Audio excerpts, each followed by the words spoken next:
Hello everybody, welcome to this week's episode of Shed of Revs, where today I'll finally be introducing you to the shed. It's not finished, it's not pretty, but it's functional and it does what I need to at the minute.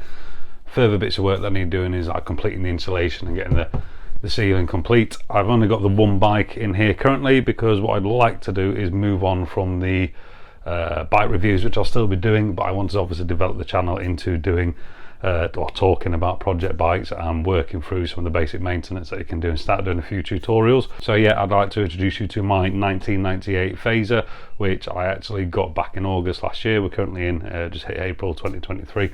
I had a lot more time on my hands when I got the bike, so I actually got through quite a few of the jobs quite quickly, but then at the same time learned that lesson that project bikes cost a heck of a lot more money than just buying a decent example off of someone in the first place, basically. So what we'll do is we'll come off of here, I'll show you around the bike and we'll talk through what is right with the bike, what was wrong with the bike, what I've changed so far, what the work is that I'm going to have to do, and I'll just show you briefly around the shed the sort of things that I have and what I've got going on here and what I have around the place. But ultimately it is a small space, I have to do what I can do with that, and I'm also sharing it with my tools for the general maintenance around the house. I've actually just cleared like the lawnmower and bits out just to make a bit of a floor space. I would normally have both bikes in here, I'd have this one against this wall here and I'd have the Sprint there, but until this one is done I kind of want all the floor space to be able to do that. We're coming into the warmer months now, so the Sprint can stay outside. But yeah, so we'll crack on and I'll show you around the bike.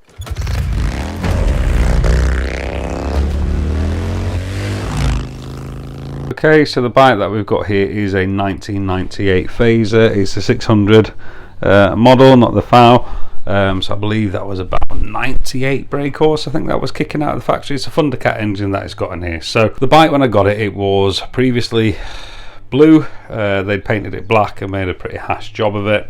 The front fairing was all busted up, the fuel tank was an absolute mess and rotted inside. It was originally a box eye because it was a 98, but I have gone with the fox eye fuel tank because I think it gives it that nicer flare on the side. As you can see, I have redone the plastic, so I say I had redone them. They all require a fine sand back with like a 1200 and then re-lacquering due to buying a cheap bike cover. The liner of that in the heat, so it was black on the outside, silver on the inside. The black absorbed all the heat of the sun, got it super hot, and actually caused the liner to stick to the freshly coated paint, because this is only rattle can that I've been doing so far. So it does run, the issue being at the lower rev range and at the idle. Try balancing it, and it's definitely that the idle jets need dealing, so we'll get that sorted. But outside of that, chain tension's good. It's had a full service from myself. There's no untoward smoke or anything like that. So down on the front end, I did paint this wheel and I had done a nice job of the mudguard. Like I said, that got damaged with the cover, so that's all going to get redone. Wiring loom and everything there for the clocks and for the light. Brakes are completely overhauled with new seals throughout for both pairs at the front. Obviously it's got the blue dot brakes that you had at the R1 at the time. Steel braided hoses which have been fitted since. Forks are completely stripped back and seals done on these and new dust covers, and then they were stripped and painted in the black. However, I spilt some fuel and being a bit daft I didn't think note of it, and then forgetting that this was only a satin finish paint, and yet I had not done an overcoat of a fuel resistant lacquer. So this here is actually the primer underneath, which is, you know, it's now run off. So again, that's another job on my fault that I'm going to have to deal with. What we've got here is the exhaust studs. I've managed to deal with all of those. It's a very common problem for these to shear within the engine casing. I have to deal with that. The headers I've just kept from original. I cleaned them up a bit and I've just sprayed them with some black engine paint, basically heat-proof paint, to deal with that. It has had a full service, so it has had new plugs throughout. They're fine. Like I said, the carbs just need taking off and stripping, but it does work. On the brake side, it's on the rear brake, I need to change the hose and that, but I will do a video of checking the master cylinder and replacing any seals on that. The switch itself needs dealing with as well, because that just a spring, I believe that will be. N-can, to get it through its MOT, will remain with this one that we've got on, which is just a standard, but that's been beat up. However, at a later point when I can, I will get a newer N-can for that. Currently, electrical gremlin, battery's fine, been charging it. However, been having a few issues on start, so I need to work through that one. I might change a wiring loom on this because it did have an alarm and it's all been taken out very messily, which is not great, so having to work through that. Okay, so out front the yokes basically have all been painted, and the risers as well. Handlebars, these are not the ones that are going to remain on it. I've got some 758s I believe it is, which is originally what I wanted. These bars actually came with my ST, and because I had a bar conversion on it, it wasn't very good, so I reverted that to standard. But I did try the 758s on the ST to see if that was any better, and it didn't work basically. So eBay's Chinese specials levers have been put on to replace. The throttle needs changing itself because at the end the plastic's actually, don't know if I can do, swing the camera around.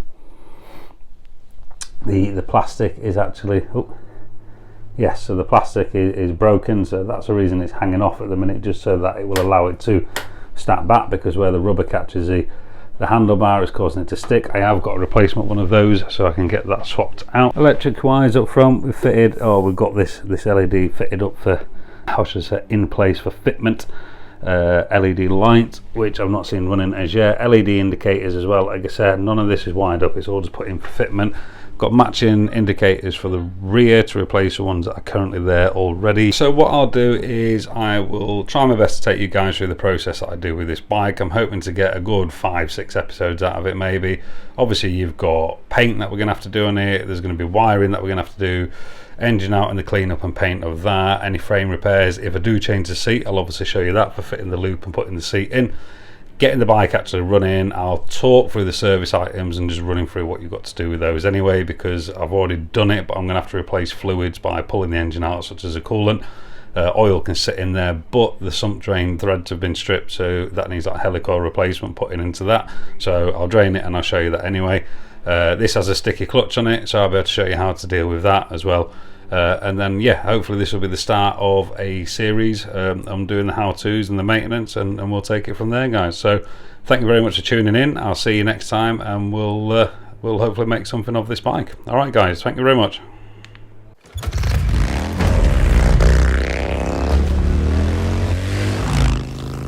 Okay everyone, so what I have mentioned before with this bike is it's having some electrical gremlins, so that's why you can see that the clutch is constantly pulled in, just because I was doing a lot of messing about, and obviously like the safety switch on the clutch, which to be honest, working back through the bike, I believe has actually been bypassed anyway. I've just not got around to taking that off. I've actually just recharged the battery again, which I did do previously, but recharged it is kicking now about 12.5 volts I believe it is now. But yeah, literally had that, didn't realise the ignition was on, and straight away the fuel pump started kicking in. So as the handy ignition to make life easier, and the fact it needs fitting in there. But what was not happening before, I was not getting any fuel pump and I was not getting any turnover, so we'll see if we've got that now. So as you can hear there, you've got the fuel pump which is going, however there's no fuel or anything in there. There may be a bit left in the filter, can't see. No, that'll be empty, that'll have evaporated all off now. But the main thing was, would it turn? Which it's not. So you can hear that there's a fuel pump, but pressing the start, there's absolutely nothing. Braking, absolutely nothing. However, if I was to operate the horn, it works. If I was to do the indicators, if they were connected, they did work. They're not connected at the minute, so it's now trying to trace back as to why that's not working on the start basically. So once I've ascertained that, then I can make sure, or get the carbs out to make sure that it's running right at idle and low speed, and then I can strip the whole bike down right back to the bare bones, give it a right good damn good clean, and just titivate it, get the engine dressed up and everything like that, put it back together, and take it from there. Okay, so what I'm going to show you now is, because I'm getting nothing on the actual start switch at the minute, I will have to trace that wiring back and see if there's a problem there, or see if it's coming to the block. It's just strange that it's stopped working. I don't know why that's happening. Okay, so what I'm going to show you now is how to bypass the start switch and just jump the starter motor, because I believe that it all works. It all did work prior, just for whatever reason there just seems to be absolutely nothing. But it's weird that I'm getting the starter motor is sorry, the fuel pump is priming. So in order to do that, I'm going to jump the starter solenoid, so I'm going to need a trusty screwdriver. With this, do be careful. At the end of the day, it might only be a 12 volt battery, but the ampage and that can cause a bit of pain in your arm if you get it wrong. And obviously if you've got a dodgy ticker or any sort of device helping you there, you don't want that issue. So here is where the starter relay is. I have checked these fuses and they are both fine. So you've got the positive from the battery and then the cabling going down to the starter. So just pull all the rubber stops off, take your screwdriver and bridge these. If that turns the bike over, you at least know that that part of the circuit is fine, and you know that your starter motor is fine. And then obviously I'll have to work back and check any fuses or anything and any cabling between the switch gear and this point to see where the problem lies. So we'll take the screwdriver, oh well, straight away there, you seen that it does cause a bit of a spark, so try and bridge one and then the other, and there you go. No problem with the battery there, no problem with the starter. That is turning over very well, don't worry. You know, there's a very positive turnover there. So the next step will be to trace back through the wiring and try and find out where this problem's come from. Okay, so one of the things that I've actually just checked here is with the clutch switch, sorry. So as part of the safety features of the bikes, and often most bikes now, you need to have the clutch board in if the side stand's down. Side stand isn't actually down on this at the time, but it's just one of those things I thought I'd best check. So I made a quick bridge. Unfortunately, still nothing, still not working, so we'll have to move on to the next one. You can see all the switch gear does go into this box here, so I'll have to have a look through that and just see if there's any loose wires or anything like that, anything out of the obvious. And I think we are going to have a bit of an issue just tracing everything back. One of the things I have been looking at doing and being a bit lazy with this bike is actually just getting a used loom, one where the alarm was taken out in a better fashion. And then obviously I could do a full continuity check of that, checking joints and everything like that, do some resolder into it, and just make sure that it goes in, and then we're not going to have these problems going forward. Like I said though, I did want to just make sure that the bike was running well before I did the complete strip. So we'll see if we can find it for now, but it might end up we just do the loom change anyway, just to get ourselves in front. Okay, so I've just pulled the plugs out from the switchgear, and here you can see corrosion on two particular pins here. So what I'm going to do, just to save, they're going to need cleaning up and everything anyway, and it is on both sides. That corrosion's pretty there, and obviously that's going to cause a break in the contact. But what I'll do is I'll just check the wiring cable colours against the Haynes manual and the wiring diagram, just to see if that is definitely something on our side that, you know, is an issue of what we're having, because everything else has been working so far, kill switch, light switches and everything like that. I don't just want to waste my time on something if it's not even related. So we'll check that now, and then we'll see where we go from there. Okay guys, I think this is going to be the last one for now of what we do. I have got things that I need to be getting on with elsewhere. I might come back out in a bit and see what I can do. However, what I have, just having looked at this, it is it's a bit hard to show on here, the green and yellow and the blue and white on the main plug, on the 6th one. It's not as bad on this 3 socket one here.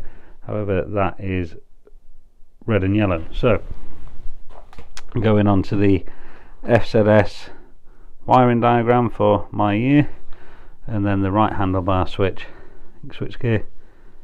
First one we see green and yellow, front brakes light switch, no issue. Lighting switch, red and yellow, no issue. Blue and white, and that is for the start switch. So evidently that is most likely why we're not getting a good connection. So all I'll look to do is clean that up, see if we can get that running, get it scraped off, and then that might actually identify our problem.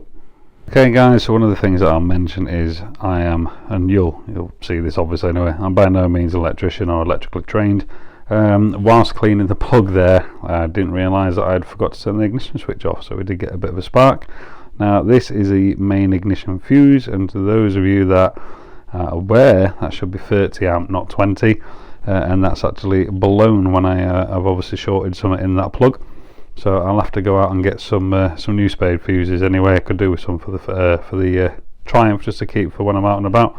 So yeah, I'll have to go get one of those for now before I can actually continue with this. So we'll have to check back in another day. Alright guys, we've got some success. So I know I'm probably going to get shot by any of you that are electromechanical change, I don't know, leckies basically.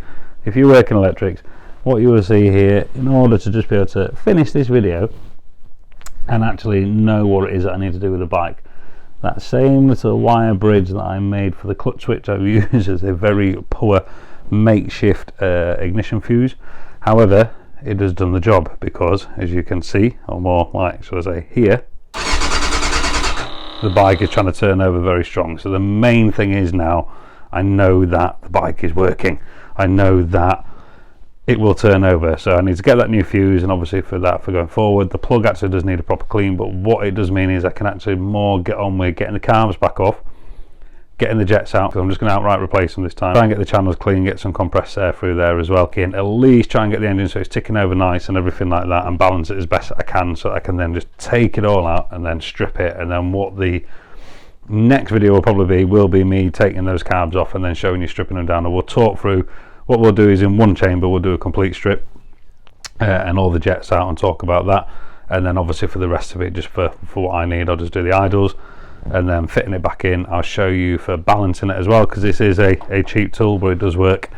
And then you know, you can really hear the difference and tell the difference of the bike when you're balancing it. This bike, when I first got it, it was running rough, and it made a heck of a difference balancing it, even though the jets were still blocked. Honestly, it made a massive difference. It sounded like the engine was rattling itself apart. A lot of knocking, and all that went away just with a balance. So it's amazing how many symptoms will be misdiagnosed when there's a mechanical failure, when it's not. It's a fueling issue. I'd say for carb bikes, a large amount of the time it probably will be a fueling issue. So yeah, we're going to jump into that. So that is what we'll probably do on the next one. Alright guys, that's it for this week. So yeah, jobs list to do, get some new fuses so that we can get that main ignition fuse back to how it should be, give that plug another clean up just so that we can finish any fault finding without having this problem reoccur. Main thing is I'm happy. Like I said, I am not electrician or electrically minded, if I'm honest. I'm not trained in that way. All my prior training engineering was mechanical based. Obviously we had to have an appreciation for it, but I was just never very good at electronics, to be honest. So yeah, so getting that and actually working out this fault has been quite good. So I hope it helps you think about what you need to do in terms of your fault finding for that. So yeah, we'll do that. Like I said, what we're going to do is get the carbs back off and get those cleaned up. I'll show you a full strip on one chamber, and then the rest of it I'll just do what I need to do, which will just be doing the idles, because I've already cleaned them that many times before. So we'll get those back on, hopefully get the bike running, because then after that it's just a case of stripping it all back down. But then now I know with the wiring harness, any issues we've got, I'll make sure everything's working, all the lights are working, all the indicators working, everything like that before I take it all off. But then I can get it apart and I can check all the plugs, check any joints, everything like that, retape it where it needs taping, tidy it all up so it all goes back in nice and neat. Because like I said, some of the safety aspects have been taken out, like side stand switches, so I would like to reinstate some of those, to be honest. They're there for a reason, and it's not you know, it's not like we'd never forget to put a side stand up before we go to start or pull off if you haven't, you know, got those safety features in place. Alright then guys, I hope you've liked this video. There will be a lot more coming of it, because I need to get this bike out on the road. I want to try and get it going for at least the back end of the season. But yeah, thanks for tuning in. I will be doing more ride reviews, I'll be doing more route reviews, but I will be trying to get a weekly video out on this, and then they will be as and when that I can fit those in. Alright then guys, take it steady, hope this helps, and I'll see you in the next video. Take care.